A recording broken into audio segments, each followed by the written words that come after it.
Hey family, have you ever wondered why bad things happen to good people? Have you said, wow, if one more bad thing happens in my life, I'm just gonna blow? Why does God allow all the evil in the world? It's a question that has plagued people for thousands of years. The Psalms are full of people lamenting about all the evil in the world. The revelation of those scriptures is that there is evil in the world because there are wicked people in the world. Proverbs 28:12 says, when the righteous triumph, there is great elation.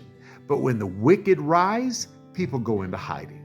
The chapter begins by saying the righteous are bold as lions. God's people are always the solution. Proverbs 16:4 says, God works everything to its proper end, even the wicked for their day of disaster. Meaning God gives the wicked enough rope to hang themselves. In Zechariah 13, God clarifies it for us. Verse 8, it shall come to pass that in all the land, 2/3 of the people shall be cut off and die because of their wicked ways. But the third who remain, I will bring them through fire. I will refine them as silver is refined, and test them as gold is tested. They will call my name, and I will answer them. I will say, this is my people.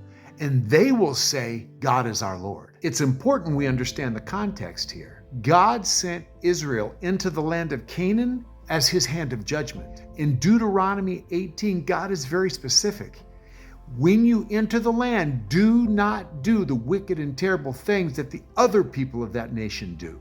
Basically, don't fall to their levels. Some nations God spared and ordered to be driven out of Canaan. Other nations God ordered their complete destruction because of the corrupting influence of their false religion. These nations worshiped Baal and other gods. They were so murderous and corrupt, participating in child sacrifice and other depraved sexual immorality. Unfortunately, Israel disobeyed God and did not entirely destroy these pagan people. So their false religion continued to flourish. This disobedience eventually led to Israel's own captivity. Think about it. After God rescued Israel out of Egypt and 400 years of slavery, after he brought them through the wilderness and gave them a kingdom of their own, a land flowing of milk and honey, they disobeyed God and fell into captivity again. So God sent Zechariah with a simple request. Return to me, and I'll return to you. But 2/3 of the Israelites decided to remain wicked in God's sight, and the entire nation suffered for it. We see that today, don't we? In our own country, people make evil decisions and God's people suffer the consequences. Look, God never said life would be easy. In fact, God allows these tests in order to refine us to serve his purpose. Yes, evil is for a purpose. Even Jesus had to endure the cross in order to be glorified. But he still had to bear the scars. As a witness, God makes us warriors and leaves us battle-scarred.